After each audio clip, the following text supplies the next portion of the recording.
এবার মুরব্বী দাঁড়ান।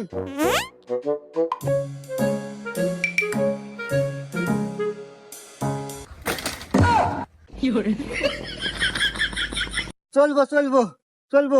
হ্যাঁ মাল ভালো আছে, মার্কেটে খাইবো ভালো। হ্যাঁ মিয়া, মার্কেট চলো মানে খাবো মানে, হ্যাঁ কি? কুল কুল।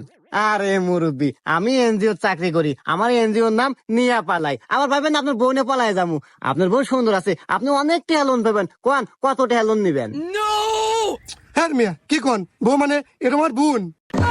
হুমুন্দি কয় গিরা। কথাবার্তা হিসাব করে কেন? আরে মুরব্বী রাগ হয়েন না, আপনারই তো বোন, আর মাশাআল্লাহ চেহারা সুন্দর আছে, আমি মার্কেটে চালাইবার পারমু। আপনি কোন লোন নিবেন কত? তোর লোনের মায়ের রে বাপ, এ বাবলি জুতার খোলতো ওকে দিয়া নই।